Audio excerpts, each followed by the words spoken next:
저희가 수계는 아까 오리엔테이션 하면서 낮에 했기 때문에 나무옷다사 3번 부처님께 예경 올리면서 저희 법회 시작하겠습니다. 나무옷다사 몇 페이지 있죠?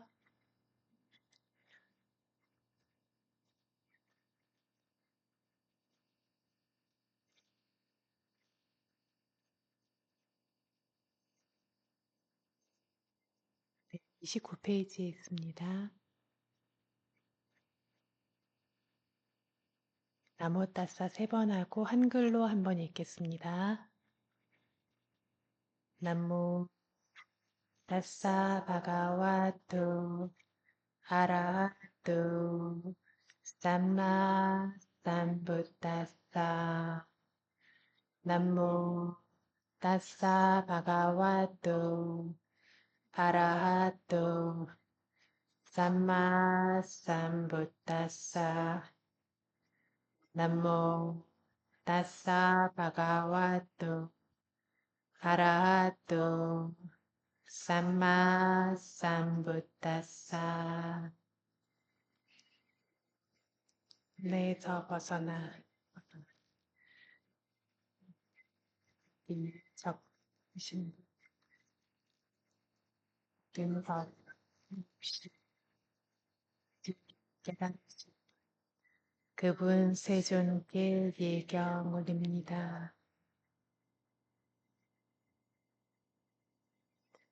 네, 부처님께서 어떤 분이시라고요? 모든 번뇌에서 완전히 벗어나 특별한 공양을 받기에 합당하신 분, 알아야 할 모든 것을 남김없이 자신의 지혜로 깨달으신 분, 이게 부처님의 공덕입니다.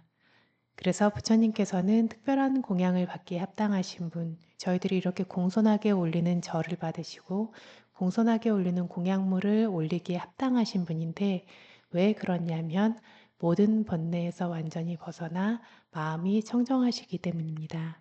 마음이 완전히 청정하시기 때문이고 알아야 할 모든 것을 남김없이 자기의 지혜로 깨달을 수 있도록 스스로의 지혜의 완성을 이루신 분이시기도 합니다.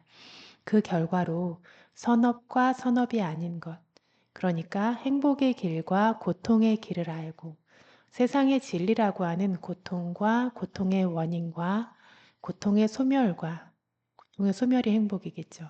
그리고 고통의 소멸의 방법이라고 하는 이 4가지 성스러운 진리를 스스로의 지혜로 완전히 깨달으시고 그 길을 저희에게 보여주신 분이기 때문에 부처님께서 가장 존귀하신 분이고 저희가 예경을 올린다는 건 무슨 뜻이냐면 그 길을 저희도 따라 걷겠습니다. 부처님은 저희에게 복을 내려주십시오 이렇게 복을 정하는 신과 같은 존재가 아니죠. 모든 진리를 깨달으신 가장 고귀한 스승이시고 그 보여주신 모든 고통의 소멸의 길을 저희가 따라가겠습니다 라고 이렇게 예경을 올림으로써 마음의 결의를 하는 것과 같은 거예요.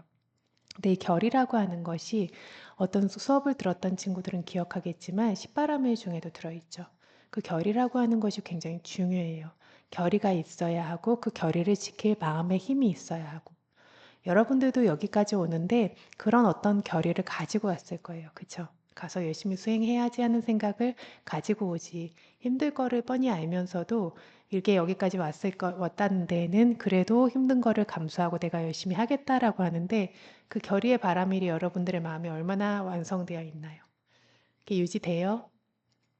잘 안 되죠. 바로 자선했는데 조금 피곤하면 그 마음은 어디 갔는지 다 사라지고 좀 쉬었으면 좋겠는데 힘든데 이런 마음들이 계속 생기죠. 근데 이런 마음들을 가진 사람이 삶에서 어떤 일들을 성공적으로 완수할 수 있을까요? 있을까요? 마음을 먹었는데 금방 그 마음이 푸르르 흩어지고 그걸 지키지 못해. 그런 사람들이 삶에서 어떤 일을 성공적으로 할 수 있을까요? 없어요. 그래서 부처님의 어떤 특별한 상호라고 하는 건 부처님 모습을 말해요. 상호 중에 하나가 손의 그 지문이 전부 다 이렇게 동그라미가 겹쳐진 모양으로. 저희는 이렇게 많이 생긴 것들이 많이 있잖아요. 부처님은 동그라미가 전부 겹쳐진 모양으로 지문이 생기셨는데 왜 지문이 그런 모양이냐면 부처님의 결의바라밀의 결과로 결심한 거는 반드시 지키셨던 것의 결과로 지문이 이제 그런 모습인데 그 지문을 읽는 사람들이 그걸 읽었을 때 어떻게 이해하냐면 이런 지문을 가진 사람은 자기가 하고자 하는 일은 무조건 이룬다. 그러니까 부처가 되고자 하면 부처가 된다는 거죠. 그게 무엇의 결과냐면 결의했던 것을 지켰던 마음의 결과로 그분의 결의바라밀이 무르익어서 그런 지문을 가지고 태어나신 것이고 지문을 읽는 사람들이 봤을 때 아, 이런 지문을 가진 사람은 결심한 것이 쉽게 이루어진다는 거죠. 그래서 그 결이라고 하는 게 바라밀이라고 했어요. 고귀한 마음인데 저희들이 수행해서 완성시켜 나가야 되는 마음이에요. 그래서 그 결의의 마음을 여러분들이 가진 것들을 내려놓고 잊지 마세요. 수행을 하시는데 아 조금 피곤하다고 어떤 확 흐트러 놓는다라든가 어떤 마음을 풀고 그냥 이야기 나누고 어떤 늘어진다라든가 경행하는데 여기부터 끝까지 저기까지 가야지 하는데 벌써 눈이 돌아가고 마음이 돌아가고 한다라든가 이렇게 하는 그 튀는 어떤 마음들, 마음을 내려놓는 마음들을 이 내가 결의해서 이 시간을 잘 순조롭게 수행하겠다라고 한 것들이 지켜질 수 있도록 노력하세요. 그러면 이것이 지금의 성취를 이룰 뿐만 아니라 지금 하는 여러분의 일들이 반드시 성공적으로 이루어질 뿐만 아니라 앞으로 그 마음을 많이 냈던 사람은 어떤 일을 해도 어떤 일을 완성시킬 수 있는 힘을 가지게 되는데 그게 하늘에서 뚝 떨어지는 힘이 아니라 부처님이 그러셨던 것처럼 개발해서 완성된 힘이라는 거죠. 내가 의지할 수 있는 것은 나의 마음의 힘밖에 없어요. 바람일이라고 하는 거는 한 생에서 쌓고 죽으면 다 여러분이 어떤 사람이 되든 어떤 재산을 가지든 얼마나 건강하든 얼마나 아름답든 얼마나 유명하든 죽으면 다 놓고 가잖아요. 그죠? 근데 쌓은 바람일은 놓고 가요? 안 놓고 가요. 개발되어졌던 마음이 그 마음을 가지고 다음에 태어날 때에도 어떤 사람으로 태어나서 어떤 삶을 살 것인가를 결정하고 이번 생 안에서도 내가 개발한 마음의 힘만큼 살아간다는 거죠. 그럼 여러분 진짜 재산은 뭐예요? 바라밀이죠. 그쵸? 그 바라밀의 마음이 지금 이 순간에 계속해서 생겨나고 그것들이 완성될 수 있도록 계속 개발하는 시간이라는 것을 잊지 말고 오늘 첫날인데 정확히 저희가 수행하는 날은 만으로 3일이에요. 그죠? 4일이라고는 하지만 마지막 날도 12시 되면 가고 하니까 만으로 3일밖에 안 되는 시간인데 벌써 3분의 1 가까이가 이제 휙 지나갔어요. 그죠? 정말 짧은 시간이고 귀한 시간이니까 마음의 결의를 잘 해서 수행하실 수 있도록 애쓰셔야 되세요. 그래서 수행하는데 아까 뭐가 중요하다 그랬어요? 수행이 잘 되려 그러면 어떻게 돼야 된다 그랬어요? 이어져야 돼요. 그죠? 근데 이게 제가 하는 얘기가 아니고 큰 스승들이 얘기하시는데 큰 스승들도 그냥 하신 얘기가 아니고 경전적인 근거가 있기 때문에 이야기를 하시는 거죠.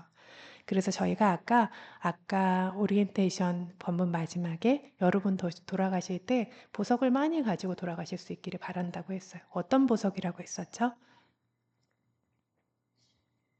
어떤 보석이라고 했었죠? 기억. 응? 크게 얘기해. 지혜 맞아요. 힌트를 드리자면 5개예요. 5가지. 지혜, 사마디, 삼昧, 그리고 아까 법문을 열심히들 안 들으셨나? 그리고 신심, 그리고 노력, 용기, 그리고 알아차림. 그쵸? 이 5가지예요. 그래서 순서대로 말하자면 첫 번째 신심. 빨려론 샀다라고 해요. 신심. 뭐라고 한다고요?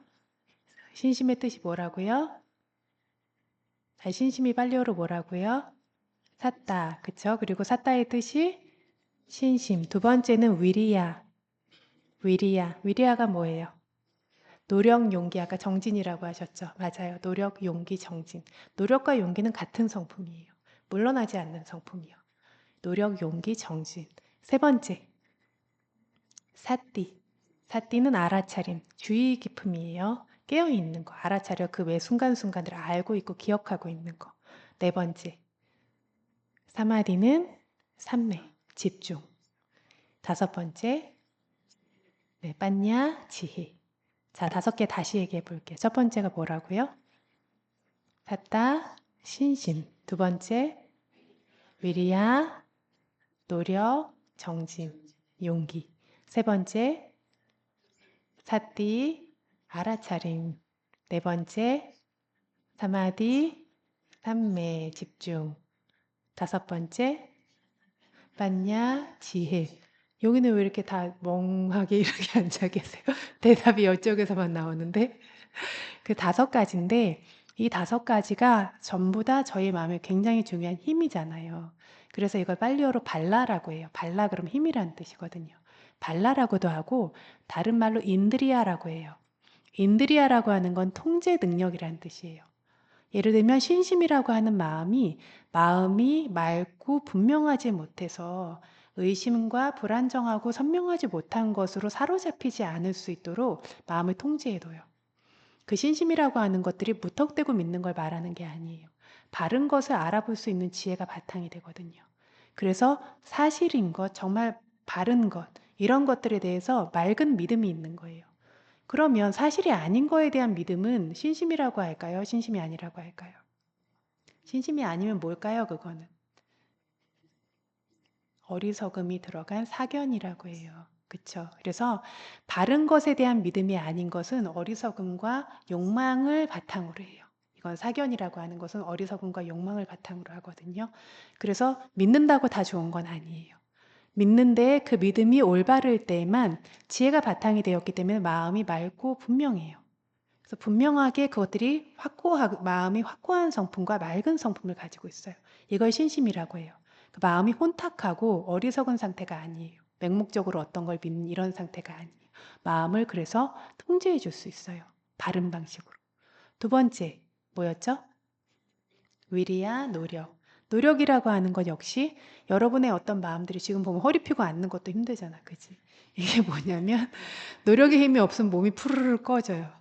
그래서 위리아를 뭐와 같다고 하냐면 무너지는 집을 받쳐놓는 받침돌과 같다고 하거든요. 옛날에는 집들이 막 이렇게 운막처럼 짓고 이런 무너지고 그러면 거기다 뭘 괴놓으면 안 무너지니까 이런 것처럼 마음이 푸르르 풀어져가지고 이제 무너지는 거를 괴주는 게 이제 노력의 힘인 거죠. 그래서 노력이 있는 사람은 졸아도 이렇게 해서 이렇게 졸지 막 이렇게 졸지 않아요. 근데 지금 막 아직 이렇게 조는 게 뭐가 떨어져서 그래. 노력의 힘. 지금 희재가 눈을 부릅뜨면서 이제 노력의 힘을 끌어올리고 있는데 이런 것처럼 노력의 힘은 마음이 다 풀어져서 방일해져서 흐물흐물 힘이 없어지는 거를 통제해줘요. 떠받쳐주는 거예요. 마음이 추락하지 않을 수 있도록 떠받쳐줘요. 왜냐하면 모든 선업이 개발되는 바탕이 되는 게 노력이거든요. 노력을 바탕으로 하고는 어떤 힘도 개발할 수가 없어요. 없는 거를 꺼내야 되는데 힘이 필요하잖아요. 그죠? 그 노력이 있어야 되는데 그 노력이 없으면 마음이 쓸 수가 없어요. 어떤 힘도 개발되어지지 않아요. 그래서 마음이 그렇게 힘이 빠지고 그런 어떤 흐물흐물한 이런 상태가 되지 않을 수 있도록 그걸 딱 잡아주는 힘이 뭐냐면 노력의 힘이에요. 그래서 여러분들 수행하는데 안 그래도 힘들어 죽겠는데 여기 수행 지도해 주시는 그 저기 뭐죠? 선생님들께서 오셔서 허리 펴주고 이러면 한 번씩 짜증나시죠? 그죠?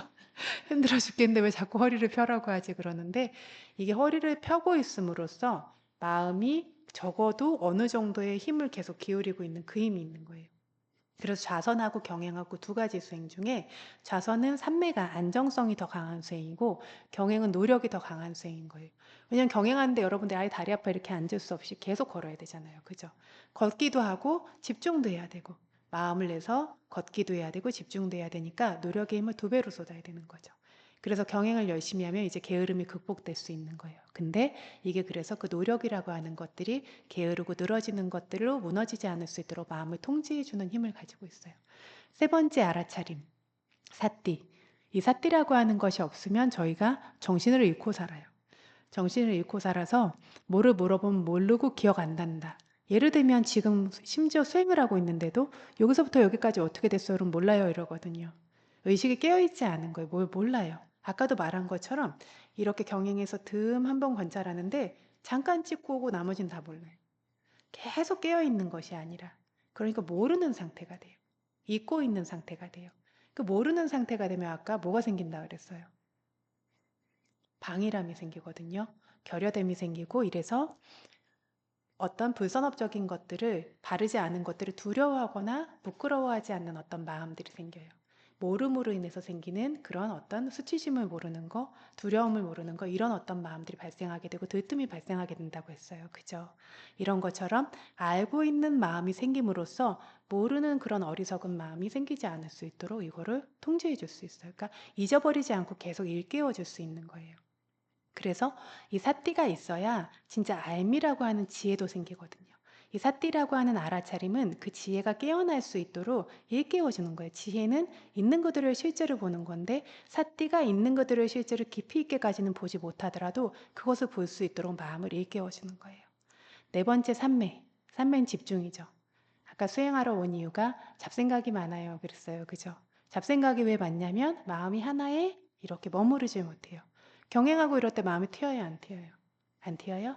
훌륭한데? 근데 튀어야 마음이 튀어요, 안 튀어요? 경행하는데. 튀죠. 튀니까 눈도 튀고 몸도 움찔움찔 튀고 이렇게 되는데 마음이 자꾸 튀는 거예요.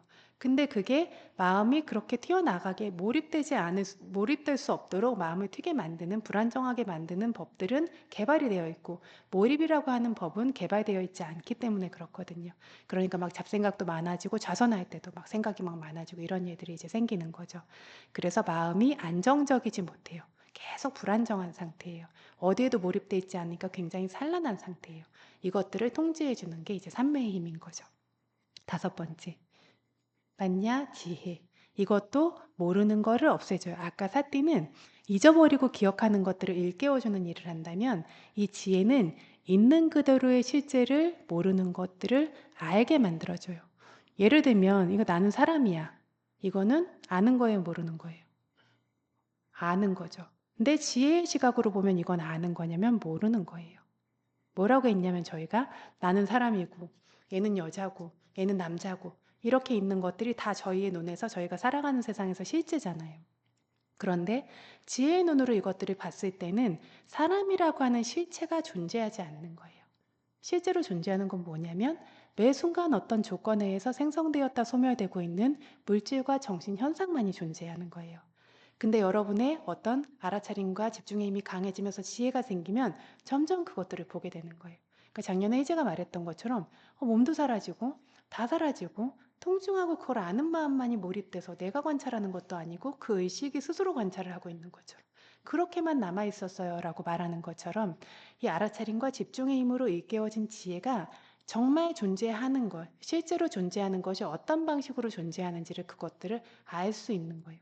근데 그걸 알지 못해 그 지혜가 개발되지 않으면 우리는 이건 나고 사람이고 여기에는 내 영혼이 있고 이런 식으로 생각하잖아요. 그래서 그 알지 못하는 그런 어떤 어리석음이 생기지 않을 수 있도록 마음을 통제해 주는 그 힘을 가지고 있는 거예요. 그래서 이걸 인드리아 통제력이라고 하는데 저는 이거를 다른 말로 수행력이라고 불러요. 그래서 수행에서 필요한 다섯 가지 힘이자 이 힘이 있을 때 수행이 발전할 수 있는 거고 이 힘이 완성되었을 때 수행도 완성이 되거든요. 그래서 이 힘이 완성되었을 때 수행이 완성된다라는 얘기는 무슨 얘기예요? 이 힘이 이 다섯 가지 힘이 완성되면 번뇌를 끊는다는 얘기예요. 번뇌 끄는 뭐가 돼요? 번뇌 끄는 뭐가 돼요? 하라한이 되죠. 그래서 어떤 도화과라고 하는 것, 어떤 성인의 과위라고 하는 것이 그게 몇 단계가 있어요? 네 단계. 어떻게 있죠? 수다원, 사다함, 아나함, 아라함. 첫 번째 수다원이 될 때에도 저희가 수다원이 되는 게 수다원이 막 되는구나 이게 아니에요. 열심히 수행한 그 마음이 완전히 무르익어서 그게 완전히 채워지고 성숙되어져서 번뇌를 끄는 만큼의 힘을 가지는 거예요. 지금 수행할 때도 한순간마다 순간마다 관찰할 때마다 번뇌가 끊어지거든요. 근데 수행을 놓는 순간 다시 생기죠. 지금은. 아직은 그래요. 근데 이 힘이 정말 점점 무르익어서 강력해져서 번뇌를 끊을 정도가 되면 그와 관련된 번뇌는 다시는 생기지 않아요. 이걸 성인이라고 해요. 그러니까 성인이라는 거는 수다원이라고 하면 이 생애뿐만 아니라 죽어서 다음 생에 내가 뭐 이슬람교 집안에 태어났건 기독교 집안에 태어났건 어느 뭐 우주에 가서 태어났건 바르지 않은 어떤 견해를 가지지 않아요. 있는 그대로의 실제를 알 수 있는 그 바탕을 지혜를 가지고 있고 오개가 절대로 깨지지 않아요. 내가 오개에 대해서 들어본 적이 없어도 오개를 깨지 않는 거예요. 마음의 어떤 종류의 번뇌가 완전히 잘려나갔기 때문에. 그래서 수다원이 되어야만 사학도의 문을 완전히 닫는다고 하잖아요. 근데 그게 수다원이 되고 싶다라고 하면 어떻게 해야 되냐면 지금 이 수행을 통해서 이 다섯 가지 힘이 생기게 하고 그것들이 무르익게 돼서 완성되게 됐을 때 최초의 완성을 하면서 번뇌를 완전히 제거할 때 그게 번뇌가 잘려나가서 열반을 깨달으면서 저희가 수다원이 된다고 말해요.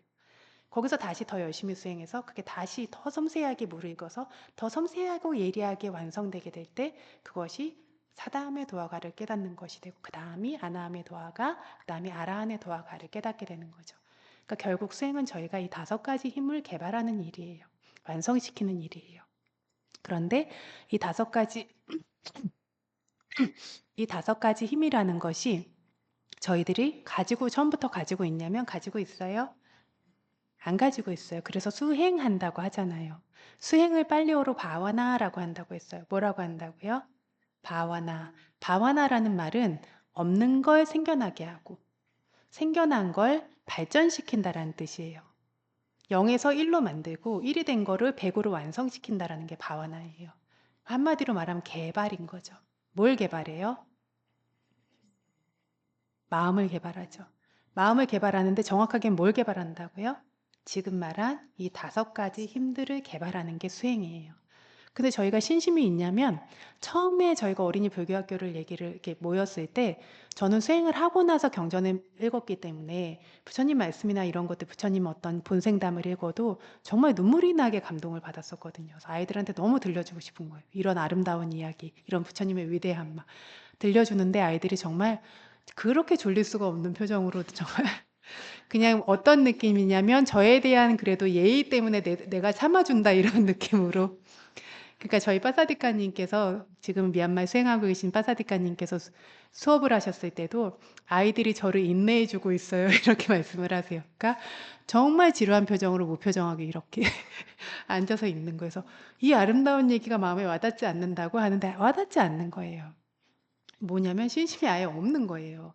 그래서 아까 뭐라 그랬어요? 여러분 왜 꼬박꼬박 조냐고 했죠? 왜 꼬박꼬박 존다고 했어요? 신심으로 시작되는 힘들이 깨어나지 않았기 때문에 잠들어 있기 때문에 이 없는 거를 만들기 시작하는 게 0에서 1로 만드는 게 수행. 그죠? 1에서 100이 되도록 완성시키는 게 수행. 그런데 이걸 어떻게 1에서 100이 되도록 완성시켜야 될까요? 수행을 실질적으로 어떻게 해야 되냐면 버훌리 같다. 반복적으로 해야 된다는 거예요. 그러니까 한 번 보는데 내가 확 집중해서 나 다 깨달았어. 이렇게 되는 게 아니라 경행을 하는데 여기에서 저기까지 갈 때 놓치지 않고 그 끝에서 반대로 갈 때도 놓치지 않고 이것들을 이어나갈 때 발생하고 개발되어져서 이것들이 생긴다는 거죠. 그래서 이렇게 신심이 생겨나요. 그래서 신심이라고 하는 것이 처음에 여러분들이 이렇게 가질 수 있는 신심은 그냥 굉장히 피상적인 신심. 그러니까 좋은 얘기를 듣고 수행에 이런 이익이 있습니다라고 하니까 여러분들이 좀 해봐야 되겠다라는 마음으로 온 거잖아요. 그죠?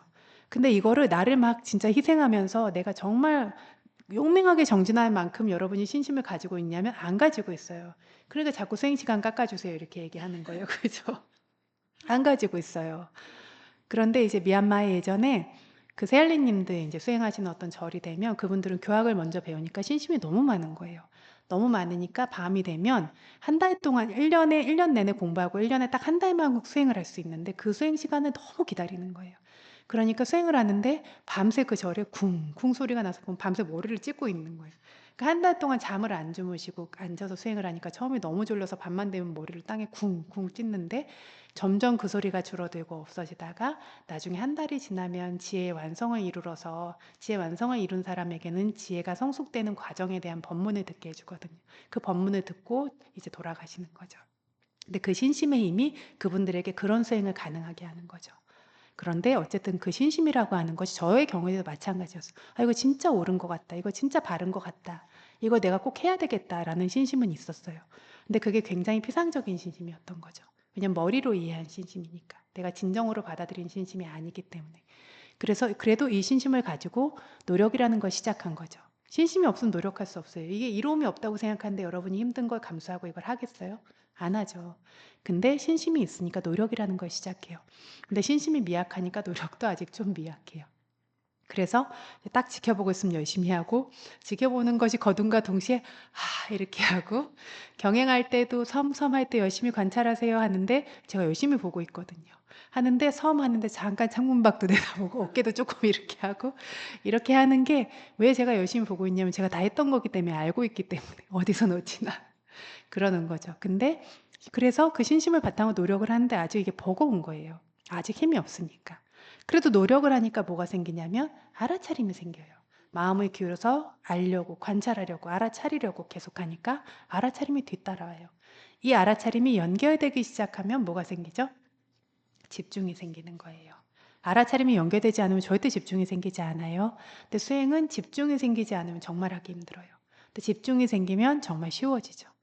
그래서 이전에 연재가 5살 때부터 이제 수행을 제대로 같이 하기 시작했어요. 그 전에는 이제 야만인처럼 막 이렇게 뛰어다녔어요.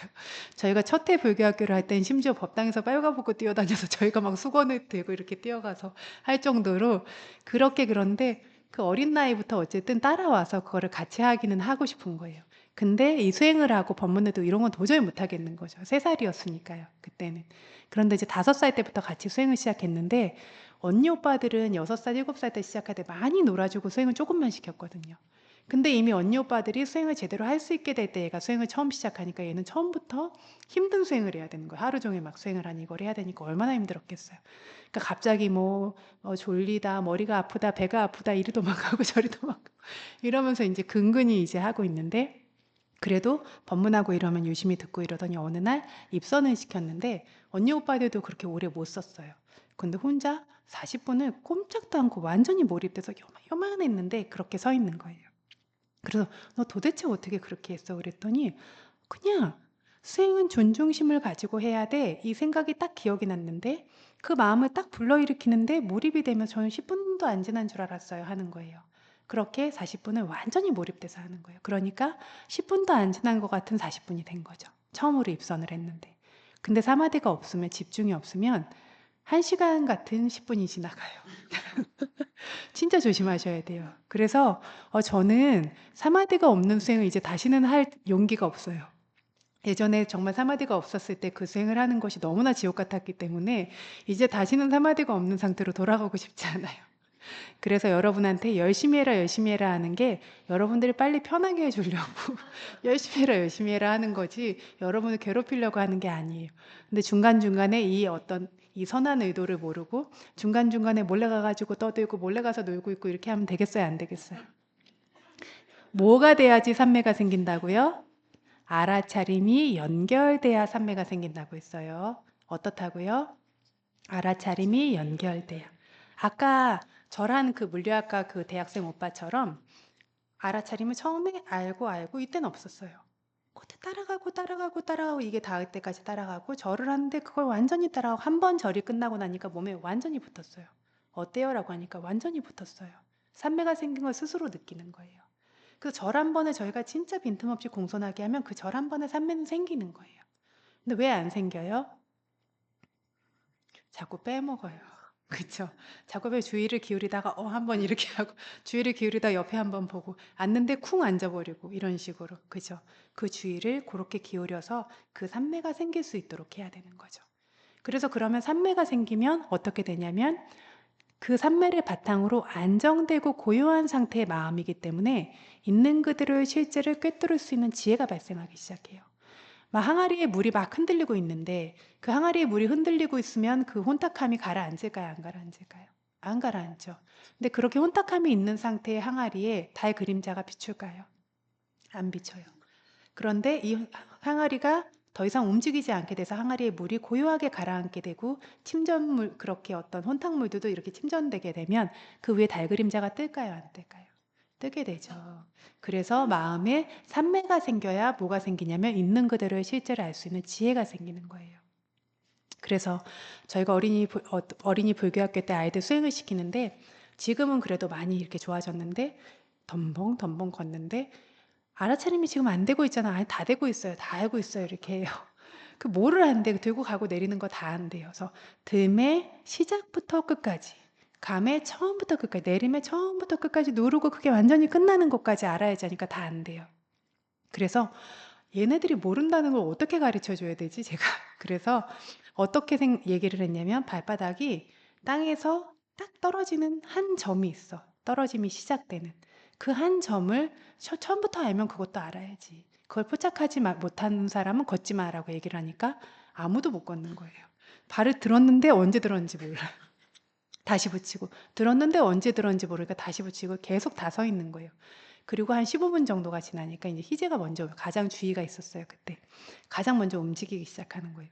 그러면서 정말 주의가 그때부터 정말 조심스럽게 붙어가기 시작하는 거죠. 그렇게 아이들이 걷는 거예요. 그래서 그전에 너희들이 들고 가고 내리는 걸 다 안다면 무언가는 알아야지 뭐 하는데 그러면 다리 아파요. 발바닥 차가워요. 딱딱해요. 이 세 개밖에 모른대요. 그랬는데 갑자기 그렇게 몇 걸음을 그러니까 마음이 진짜 연결돼서 주의 깊게 붙어가기 시작한 거죠. 그러더니 아이들이 이상해요 이상해 뭐가 이상한데 했더니 아까 그냥 차가웠는데요. 지금은 차가움이 밀물처럼 밀려들어 썰물처럼 빠져나가요. 시작도 보이고 과정이 보이고 소멸까지 보이는 거예요. 마음이 붙어가니까. 그래서 이미 이것들이 집중이 생겨서 이것들이 보이는 눈이 생긴 거예요. 거기에 좀 더 주의를 기울여 봐 하니까 전기가 흐르는 것 같아요. 조금 더 주의 깊게 계속 지켜봐라고 하니까 작은 입자 같은 것들이 작은 알갱이 같은 것들이 막 이게 흔들리고 튀고 이렇게 하면서 생겨나요 하는 거죠. 그러니까 이게 집중과 지혜가 생기는 게 어려운 일이 아니라는 거예요. 근데 저희가 조금 집중하다가 휙 풀어버리고 조금 집중하다가 휙 풀어버리고 잠깐 딴 생각하고 멍한 상태를 용납하고 이렇게 하다 보니까 생겨야 되는 힘이 생기는 게 굉장히 오래 걸리는 거죠. 그런데 절 한 번을 진짜 공손히 하고 그 어떤 정말 발걸음 하나를 진짜 공손히 하고 이 공손함을 가지고 주의 깊게 그걸 연결시키면 그 집중이 지혜를 가지고 온다는 거죠. 그래서 이것들이 개발되어져서 이것들이 완성되기 때문에 저희가 어떤 그 법을 깨달을 수 있고 그래서 모든 번뇌에서 벗어나서 열반을 깨달을 수 있고 사학도의 문이 닫히는 결과를 가지고 온다는 거죠. 몇 가지 힘이 개발되어야 한다고요? 5가지 힘이요. 그래서 이 5가지 힘인데 이 힘들도 균형이 잡혀야 돼요. 이 힘들 중에서 아까 첫 번째 게 뭐였죠? 신심. 마지막 건 뭐였어요? 지혜. 이 신심과 지혜는 균형이 잡혀야 돼요. 신심만 너무 강하면 맹목적이 될 수 있어요. 지혜만 너무 강하면 약간 꼬일 수 있어요. 그래서 뭐 다 그냥 업은 다 생기고 사라지는 거 자아도 없는데 서너 번 쌓아서 뭐하나 이런 식으로 이게 오히려 견해가 잘못돼 버리는 거죠. 그래서 신심만 너무 강해도 안 되고 지혜만 너무 강해도 안 돼요. 이것들이 균형을 잘 이루어야만 그것들이 완성될 수 있어요. 두 번째 법은 뭐였죠? 노력, 그죠? 네 번째 법은 뭐였죠?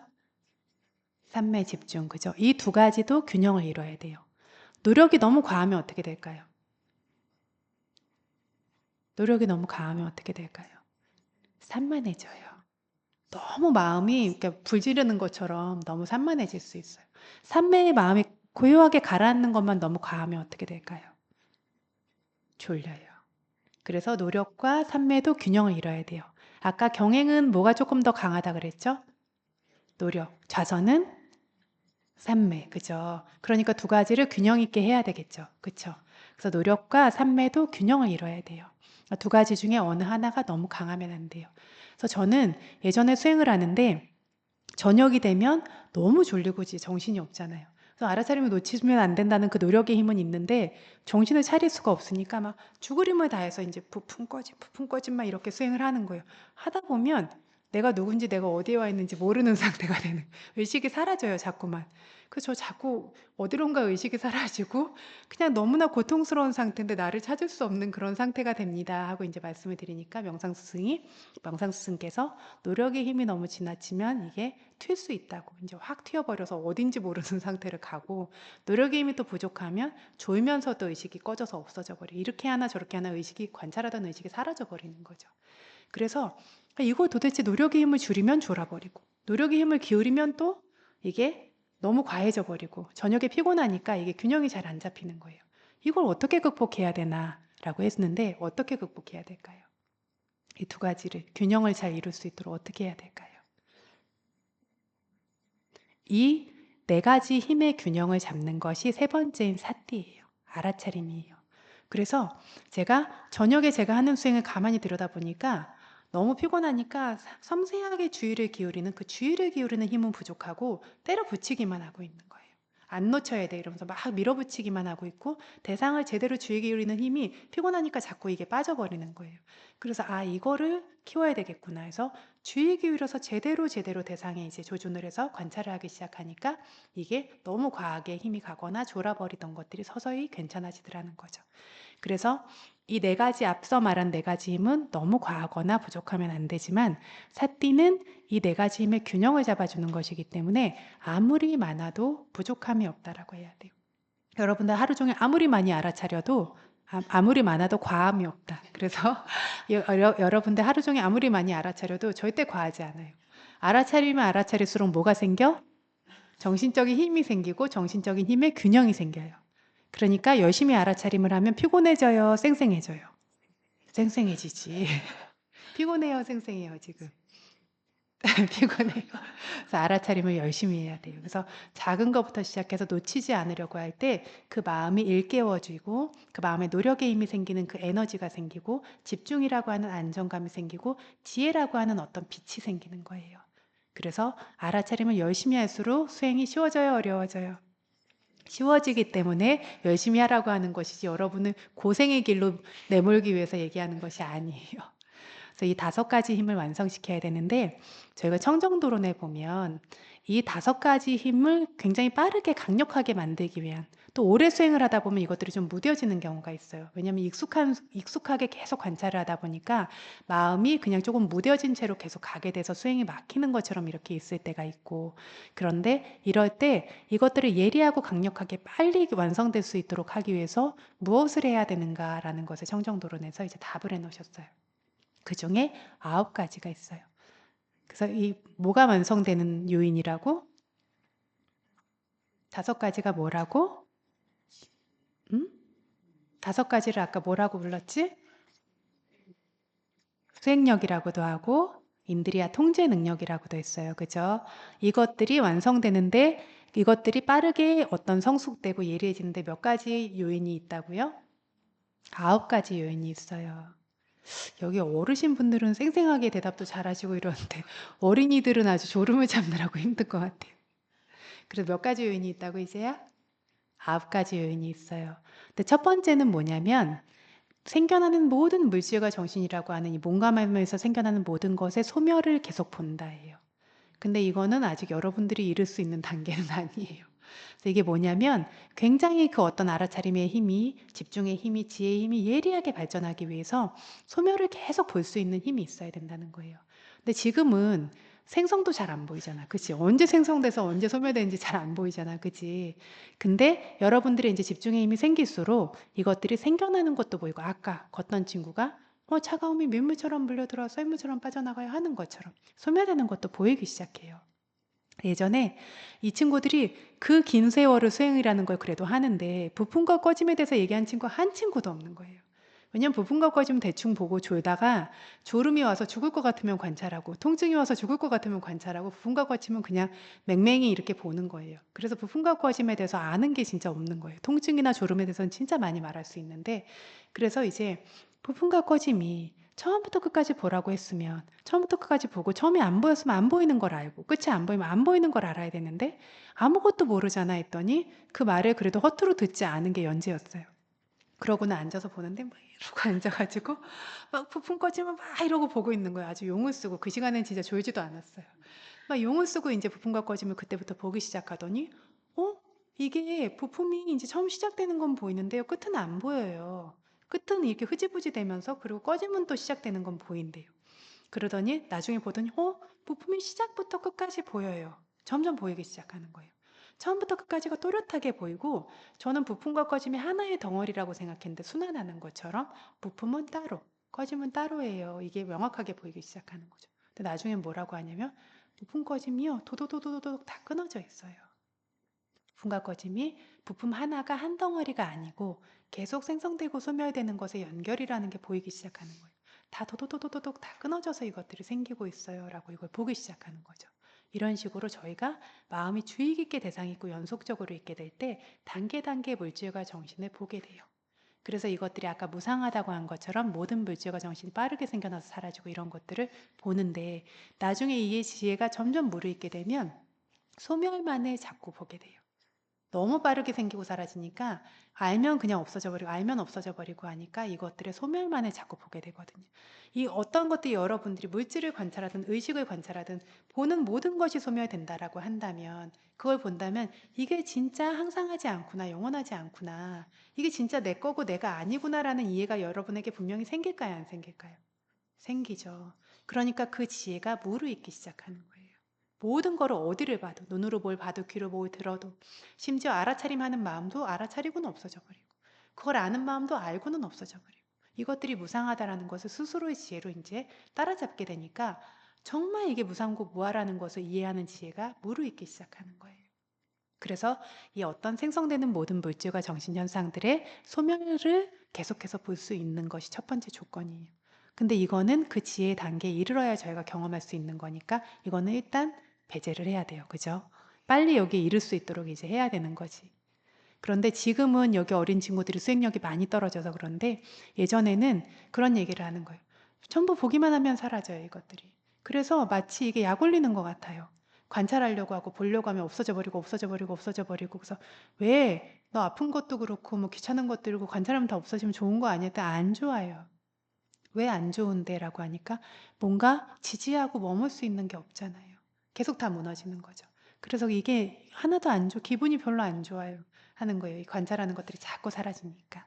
이제 이런 것들이 수행을 하면 어느 누구나 경전에 대해서 한 번도 들어본 적이 없고 이 친구들은 무상고무아라는 말을 들어본 적이 없이 수행을 했거든요. 워낙 어린 나이에 하니까. 근데 스스로 아는 거예요. 무상고무아에 대해서. 이렇게 그 지혜가 성숙되어 가거든요. 그래서 그게 첫 번째 조건이 그래서 생성되는 모든 물질과 정신현상의 소멸을 알아야 된다. 두 번째 조건. 이거는 제가 아까 했던 얘기 중에 있어요. 이렇게 관찰을 내가 하는 과정에 어떤 태도를 가져야 된다. 어떤 노력을 해야 된다. 어떤 노력을 해야 될까요?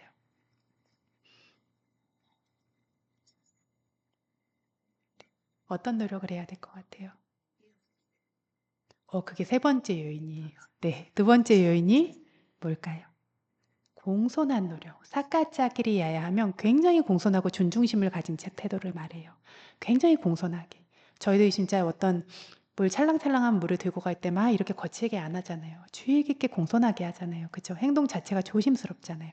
이런 공손하고 주의 깊은 어떤 노력으로 이 일을 완성시켜야 된다. 그래서 경행하는데 이렇게 갔다가 휙 돌면 물이 쏟아져요, 안 쏟아져요? 쏟아지죠. 그래서 조심스럽게 알아차림이 항상 그 안에서 넘치게 흘러넘치지 않고 쏟아지지 않을 수 있도록 조심스럽게 알면서 이것들을 하는 거죠. 이것들이 연결돼야 된다. 그리고 세 번째가 뭐냐면 아까 혜인성님 말씀하신 것처럼 빈틈이 없이 연결돼야 된다. 정말 촘촘하게 그것들이 빠짐이 없이 연결돼야 된다. 이렇게 됐을 때 그것들이 빠르게 완성될 수 있다라는 거죠. 네 번째까지만 얘기할게요. 네 번째는 어떤 거냐면 적절함이 있어야 한다라고 했어요. 뭐가 있어야 된다고요? 적절함. 적절함에 대해서는 7가지를 얘기하고 있어요. 첫 번째는 아와싸 장소. 뭐라고요? 장소. 수행을 하려면 장소가 적절해야 돼요. 두 번째 고짜라 영역. 뭐라고요? 고짜라 영역. 수행자는 자기 영역 안에 있어야 돼요. 여러분의 수행자의 영역은 어디 영역이에요? 수행하다 말고 답답해 바람 쐬러 밖에 나가고 이러면 돼요, 안 돼요? 돼요, 안 돼요? 부엌에 뭐 맛있는 거 뭐 하시나 거기 가서 보고 있으면 돼요, 안 돼요? 네? 남의 방에 몰래 나가가지고 얘기하고 있으면 돼요, 안 돼요?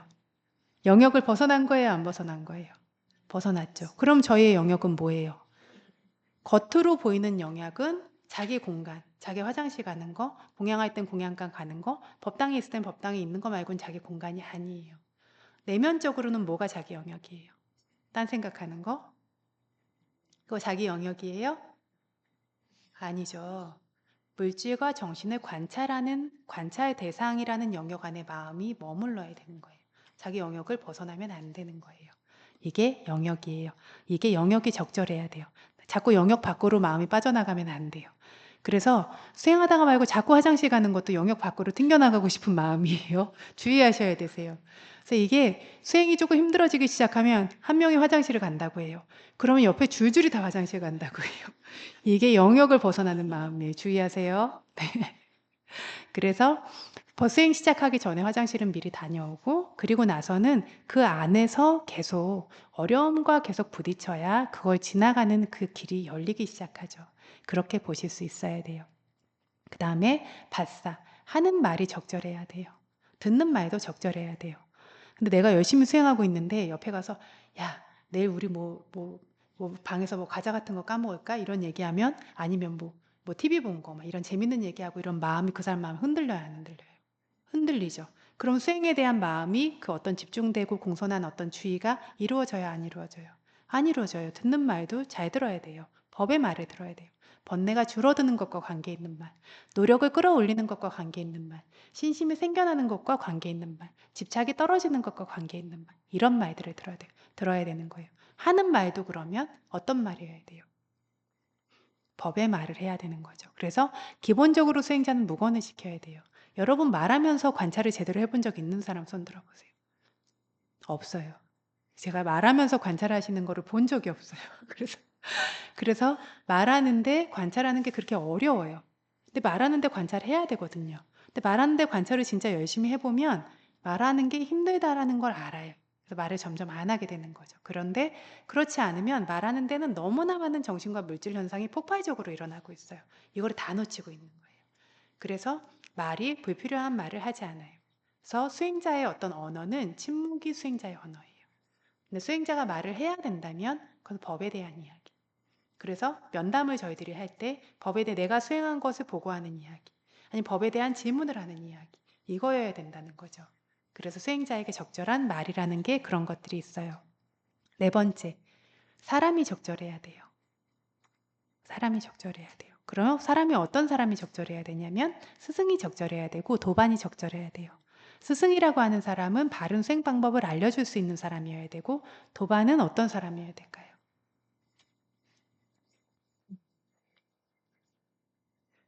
그래서 네, 같은 궤도 지켜야 되고 이 어떤 저희가 깨달음의 요인이라는 것에 대해서 이제 또 들을 건데 깨달음의 요인이라고 깨달음의 어떤 조건이 되는 어떤 법들이 발전하는 조건을 경전에서 말해둔 것에 따르면 노력이 있는 사람 옆에 가야 노력이 있어요. 그래서 한 명이 수행을 열심히 하고 진지하게 하면 그 분위기를 같이 타게 돼요. 근데 한 명이 벌떡벌떡 하게 되면 저희 마음이 그걸 따라가고 싶어요. 근데 제가 처음 수행했을 때 생각해 보면 진짜 눈치를 엄청 많이 봤어요. 너무 힘들어서 죽을 것 같으니까 내가 어디까지 풀어줘도 되지 주변을 보는 거예요. 그래서 저 사람이 잠깐 엎드리면 나도 잠깐 엎드려도 되나 약간 이러고 저 사람이 약간 기지개 한번 펴면 나도 기지개 펴도 되나 이런데 참 다행히 저는 제일 어린 나이라고 이제 그 절에서 수행하는 사람 중에 제가 제일 어린 나이였기 때문에 다른 분께는 허용되는 것이 저에겐 허용이 안 됐어요. 그래서 가다가 하루 종일 알아차림을 하면서 천천히 방까지 가는데 어깨가 진짜 너무 아픈 거예요. 하루 종일 고개를 한 번도 못 드니까. 그러니까 서서 알아차림하면서 들면 되지. 이래서 고개를 이렇게 알아차림하면서 하는데 저희 큰 스님께서 바로 나타나셔서 알아차림 똑바로 하라고 이제 하시는 거예요. 그러니까 이제 그걸 몇 번 겪고 나니까 주눅이 들어서 이제 감히 이제 어깨를 못 펴는 거예요. 그래서 저는 그 수행자들 중에서 진짜 근데 처음에는 그러니까 저의 마음이나 다른 수행자분들의 마음이나 여러분의 마음이 다르지 않다는 얘기를 하는 거예요. 그래서 누가 화장실 갔다 오면 나도 갔다 와도 되나 하는데 꼭 저만 야단을 맞아요. 그리고 누가 막 적는데 뭐라도 딴 걸 하고 싶은 거예요. 그래서 뭐라도 남들이 이제 자기 수행한 걸 적고 이러는데 일절 적지 말아라. 처음에 가면 그렇게 주의를 듣거든요. 근데 법당에 보니까 다 적고 있어요. 그래서 저도 적으면 이제 바로 혼나는 거죠. 왜 적냐고. 그래서 그게 그때는 그렇게 억울할 수가 없었는데 시간이 지나고 보니까 되게 감사하더라는 거죠. 그래서 그 틀 안에 스스로 넣을 수밖에 없었기 때문에. 근데 이런 식으로 수행자는 주변의 영향을 계속 받아요. 그래서 정말 공손하게 모두가 수행하고 있는데 혼자 쿵쿵쿵쿵 할 수가 없어요. 거기에 혼자서 그렇게 도드라지게 튀는 이것들이 마음이 되게 불편해지거든요. 그러니까 억지로 하는 척이라도 하면서 나중에는 그러느라고 집중이 같이 생기게 되거든요. 그래서 수행처에 진짜 알아차림 열심히 하시고 노력하시는 수행자분들이 여러 분 계시면 그 수행처에 있는 모든 수행자의 수행이 같이 올라가요. 그래서 그 도반이 굉장히 중요해요. 그래서 그러면 좋은 도반 옆에 있어야 돼요? 좋지 않은 도반 옆에 있어야 돼요? 근데 그보다 더 중요한 게 있어. 내가 좋은 도반이어야 돼요? 안 좋은 도반이어야 돼요? 내가 피하고 싶은 도반이면 돼요? 안 돼요? 그래서 예전에 이제 여기 수행 오래 하신 분들은 아시겠지만 어떤 수행자 옆에 가면 수행이 잘 되더라 해서 그 수행자 옆에 가서 하시고 이런 경우 있거든요. 경행하는데. 그분이 너무 몰입해 있으니까 옆에 가서 하면 나도 같이 몰입이 되는 거예요. 이렇게 내가 하는 수행이 다른 사람을 이롭게 할 수 있어야 돼요. 이게 사람의 적절함이에요. 근데 보잖아. 공양의 적절함. 공양은 여기는 너무 적절하지 않을까요? 그래서 이 공양의 적절함이라고 하는 게 지금 기준이 되는 것은 2500년 전에 탁발을 하면서 아무것도 공양을 못 받고 이런 어떤 상황에서 공양을 수행을 하셔야 됐던 분들의 입장이고, 지금 현대에는 저희들이 먹을 것이 너무 넘쳐나죠. 그러니까 공양이 부족할 것은 있지 않아요. 그리고 우두, 날씨의 적절함. 날씨의 적절함인데 이게 날씨가 적절해요, 안 적절해요? 이렇게 추운데 실내에선 하나도 춥지 않아요. 그죠? 그래서 지금은 어떤 현대에 여름에 어떤 인도나 이런 데 가면 너무 뜨거워서 나뭇잎들이 오그라들어요. 그런 뜨거움 속에서 수행을 하거든요. 그렇게 수행을 하고, 그리고 겨울에도 뭐 이불이 있어요. 난방도구가 있어요. 뭐가 있어요. 부처님께서도 대가사를 그냥 겨울에 추울 때도 그냥 그거 하나로 지내셨잖아요. 이런 것처럼 그럴 때에도 그 어떤 대가사, 조금 두꺼운 가사를 취하는 것이 이 온도의 적절함을 위한 것인데, 저희는 온도는 이미 너무 적절한 거죠. 그다음에 이리야바타, 자세의 적절함. 자, 그래서 많은 친구들이 와선하면 안 돼요. 와선하면 수행이 잘 돼요. 이렇게 적절한 자세예요, 안 적절한 자세예요? 안 적절해요. 금방 자요. 그죠? 그리고 내가 지금 아직 수행이 균형이 잘 잡히지 않은 상태에서 나는 용맹정신을 하리라고 해서 밤새 경행을 해요. 이러면 이게 돼요, 안 돼요? 안 돼요. 그 자세가 균형이 잡혀야 물질과 정신이 균형이 잡히고 어떤 수행력도 균형이 잡힐 수 있는 거죠. 그래서 저희가 여기서는 거의 좌선반, 경행반. 조금 과해도 경행이 조금 더, 좌선이 조금 더 많은 거지 그게 많이 균형이 깨지게 하지 않아요. 아난다 존자께서 아라한이 되시기 전에 정말 용맹정진을 하시는데 밤새 경행을 하셨었거든요. 근데 밤새 경행을 하는데 아라한이 안 되는 거예요. 그래서 아란이 안 되셔서, 아, 지금 조금 안정이 필요하구나, 이게. 조금 어떤 가라앉는 이런 요소가 필요하구나 해서 잠시 쉬어야 되겠다 해서 알아차림과 함께 쉬는 거죠. 침대에 돌아오세요. 근데 그렇게 이렇게 막 들고 애써서 하던 어떤 마음들을 확 풀어놓는 게 아니라 그대로 아는데 그 마음이 가라앉잖아요.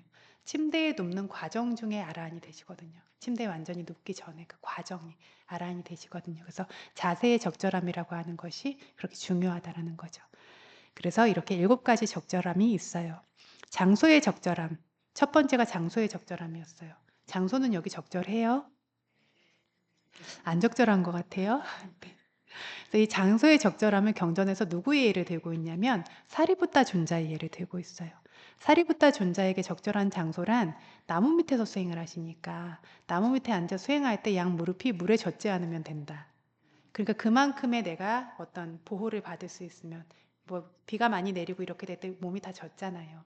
양 무릎이 물에 젖지 않을 정도면 된다. 이게 그분들의 이제 적절함이었던 거죠.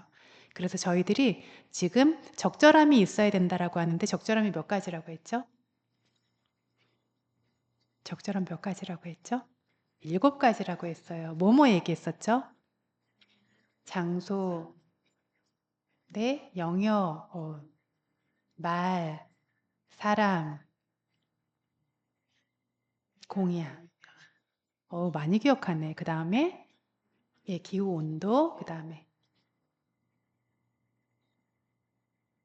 온도, 온도, 그 다음 옷,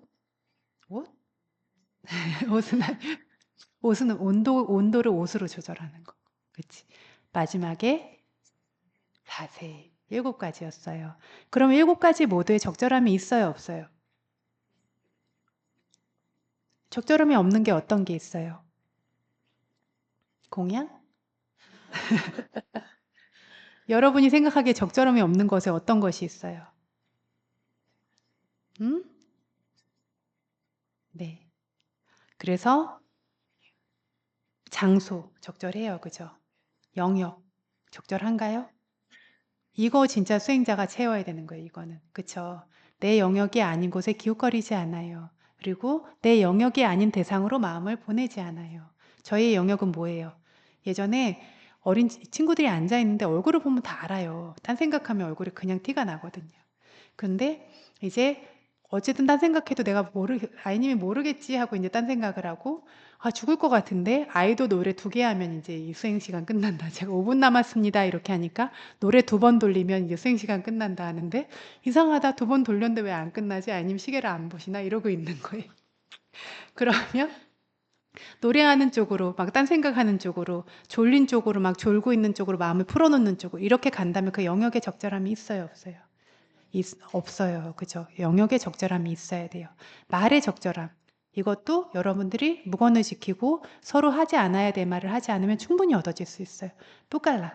수행을 열심히 하면 이것도 사람의 어떤 적절함도 충분히 얻어질 수 있어요. 그다음에 공양의 적절함, 많은 분들이 애써주시고 계시죠. 온도의 적절함, 그리고 자세의 적절함. 전부 다 이루어질 수 있어요. 그래서 저희가 인드리아라고 하는 통제 능력이 예리해지는 요인을 몇 가지 얘기했죠? 몇 가지라고 했죠? 9가지. 그 중에 몇 가지 이야기했죠? 4가지. 첫 번째는 뭐였어요?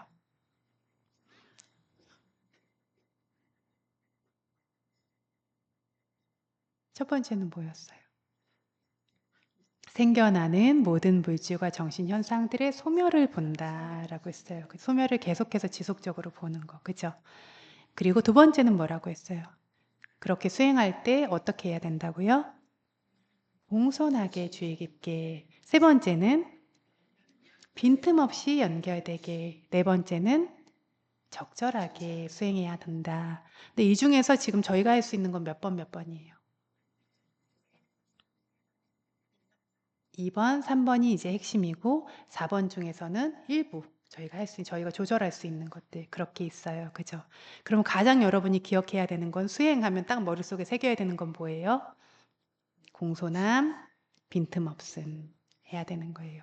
근데 이 말들이 그냥 듣는 것 같지만 내가 존중심을 가지고 들으면 이 말들이 도움이 돼요. 그러니까 연재가 그 어린 나이에 입선을 하는데 수행에 대해서 들어본 말들이 있는 거예요. 수행은 존중심을 가지고 해야 돼. 이런 말들을 졸면서 엎어져서 자면서 도망 다니면서 이 말들을 들은 거예요. 근데 이 말이 자기가 어느 날 수행을 하는데 떠오르는 거예요. 그러니까 한 번씩 어린아이들이 무슨 얘기를 하냐면 마음이 마치 가르쳐 주는 것 같아요. 어떻게 해야 되는지. 그래서 마음이 마치 말해주는 것처럼 수행이니까 존중심을 가지고 해야 돼. 그 말이 다시 들리는 것처럼 그 마음이 섬과 동시에 산매가 생긴 거예요. 그래서 이런 것들을 주의 깊게 듣고 이 마음을 기울이려고 해도 아직 개발된 것이 아니기에 그 마음이 다시 꺼질 수 있어요. 꺼질 수 있으나 반복적으로 그걸 개발했을 때 이 힘들이 분명하게 생겨나요. 그리고 내가 그 의지를 가지고 있어야 생겨나요. 아까 말씀드린 것처럼 노력에 힘 있는 사람은 졸아도 막 이렇게 졸지 않아요. 이게 졸아도 이거를 계속 내가 지탱해서 보려고 하는 마음이 있기 때문에 이렇게 졸지 막 이렇게 졸면서 막 머리를 돌리면서 이렇게 졸지 않아요. 그래서 내가 마음을 단단히 먹고 이것들 알아차림하는 것들이 진짜 연결될 수 있도록, 그래서 여기서 말하는 집중과 산매와 지혜가 생기도록 그렇게 해야 되겠다라는 결의를 가지고 실천하셔야 돼요. 그래서 미얀마에 이제 수행하신 새할리님들이 작년에 하신 말씀이 법문을 들으면 항상 남의 얘기였어요. 저의 얘기가 아니에요. 저렇게 수행하는 사람들이 있을까? 나는 가능할까? 늘 그렇게 법문을 들었다면 제가 진짜 제대로 수행하면서 저 모든 얘기가 제 얘기가 됐어요.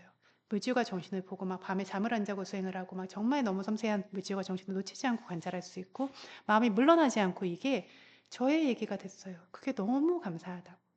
그래서 이제 수행 기간이 돌아오면 그렇게 행복할 수가 없다는 거죠. 더 이상 수행이 두렵지 않아요. 여러분은 수행이 두렵습니까? 안 두렵습니까?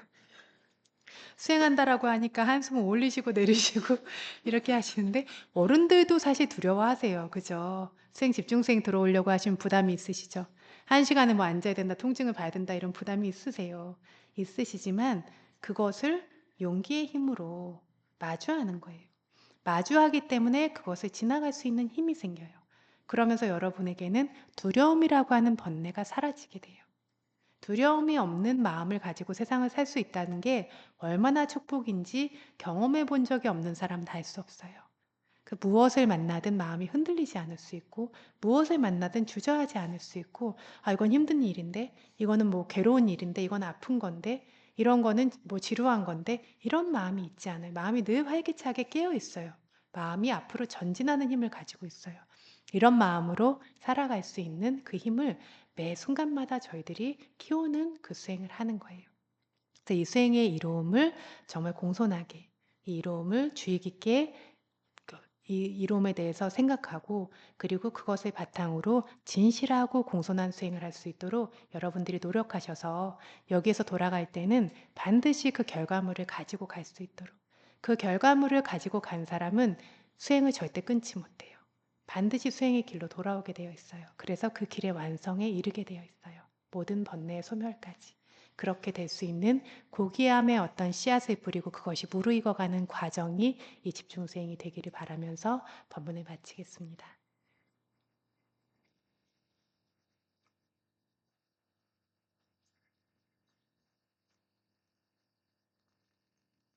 저희 성과 회화 22페이지입니다.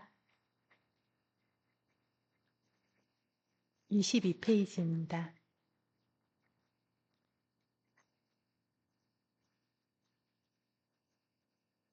이당노 분야 아스타와 가야와하 오뚜 우리의 이 선업이 모든 번뇌의 소멸인 아라한 도의 지혜로 이끌길 이당노 분야 니빠나사 빠짜유 호뚜 우리의 이 선업이 열반에 이르는 조건이 되길 이망노 분야 바강 사빠사따나 바지마 우리의 이 선업 공덕을 모든 존재에게 나눕니다. 사페 사따 수키따 바완뚜 모든 존재들이 행복하길 사두 사두 사두